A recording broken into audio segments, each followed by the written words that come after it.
So I'm about to take the first interview for a job teaching business English. Almost all of our attempts so far to get interviews have been unsuccessful. A flurry of unreturned emails, one actual rejection, and one claim that they have filled a position. So given that we are 24 days away from abject poverty, based on our current spending rates and our income rates, which are effectively zero, we should probably need to do anything we can to get money. Anything whatsoever. I don't like poverty. You don't like poverty. Maybe it'll be interesting. Maybe you do like us having poverty, but we don't like us having poverty. Rob will be here in 2 weeks. Jed will be here in 1 week. And money will simply just fall through our fingers. Be very sad. Okay, well, this is it. Time to pack up the old room. Ready to go. Goodbye, tape archive. Don't think that there's anything else that I need at this point, and I am ready to ship off to Tokyo.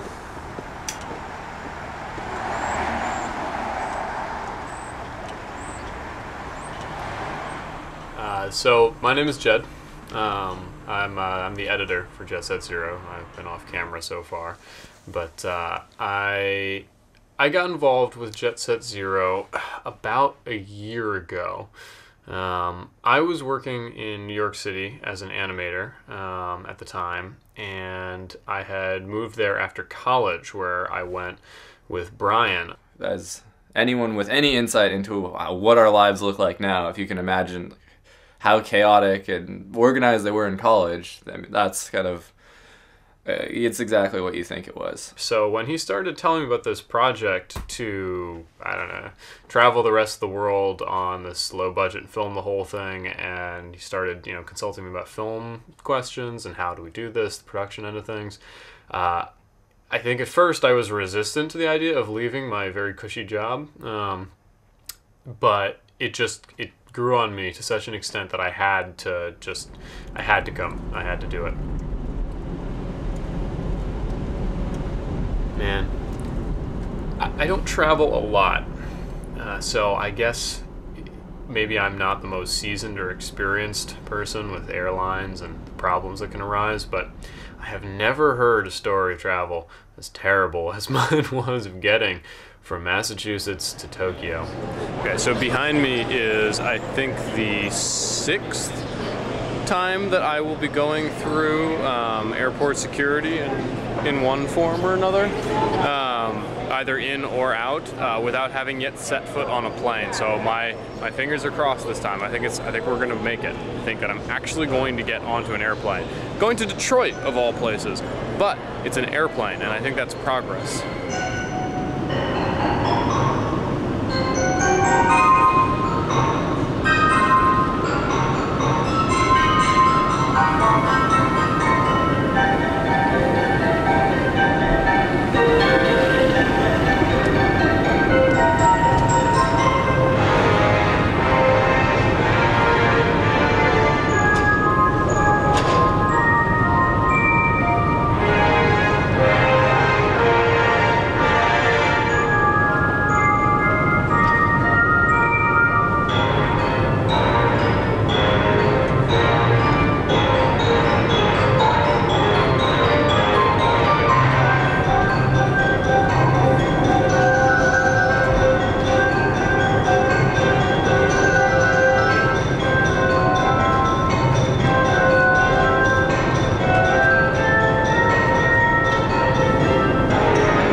So it's an hour till midnight on December 31st, and we're outside Harajuku in front of the Meiji Shrine, which is this huge forest in the middle of the city. Skyscrapers on every edge, and then in the center we have this massive ancient forest, at the center of which is one of the largest and most important shrines in Tokyo. So we've heard over 1 million people go to this shrine over the course of New Year's. So it should be pretty busy today. Based on all the riot cops, I'd say super busy.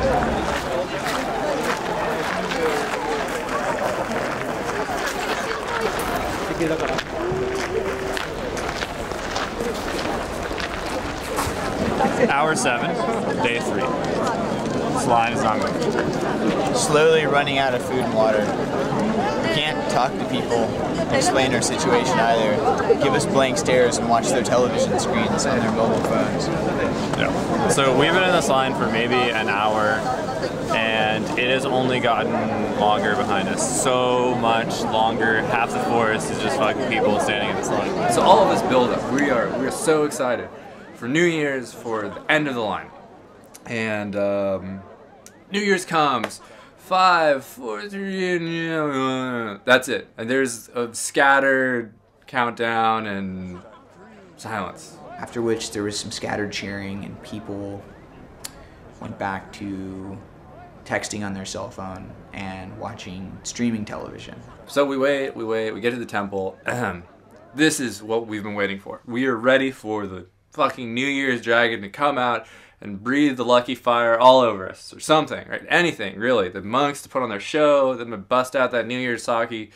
And instead, you stand in a line where you're hurried up by cops and riot gear so you can throw money at the temple, clap, and be on your way to the shop to buy Lucky Charms. And then we went off and we bought some expensive trinkets for the next year. I got one for luck and one for victory. It's a good combination. And got my fortune read. It wasn't really a fortune, it was more like a poem that was supposed to bear on my next year. Thrice daily, a wise man of old reflected on himself. Now I, in the spirit of this age, wish to do the same. Empress Shoki. My normal New Year's Eve is a glass of champagne at midnight with my parents back on the farm. That's usually been my New Year's Eve for the past decade, maybe, ever since I started drinking champagne. And, you know, not that there's anything wrong with that, but I think it was a little cooler what we did. So apparently this is here a wishing wall where guests of the temple can write on wooden plaques their wishes and hang them from the board near the tree, and they will be hopefully granted. I'm curious to see what the Japanese are wishing for at New Year's this year.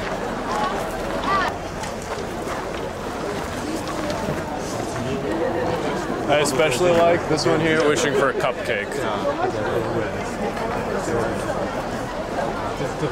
I too would like a cupcake the size of my body to eat furiously.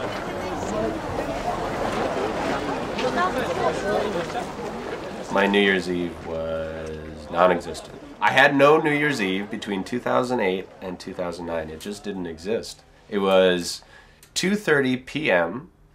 on December 31st, 2008. And I crossed an imaginary line, and all of a sudden it was something like, what was it, 1:30 or 3:30? I don't remember.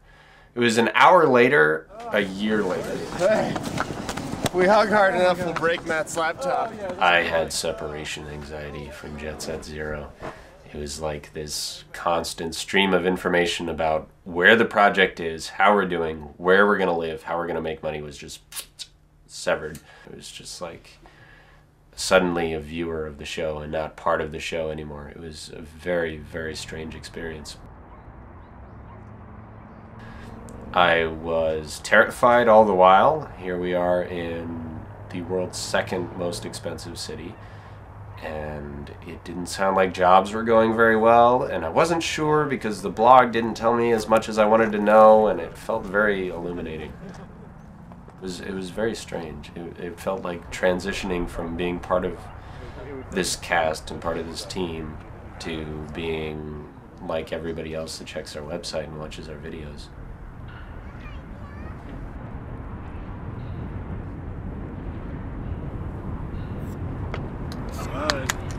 first team beer in Tokyo. Fucking good to be back. Team Good to solid. see everybody.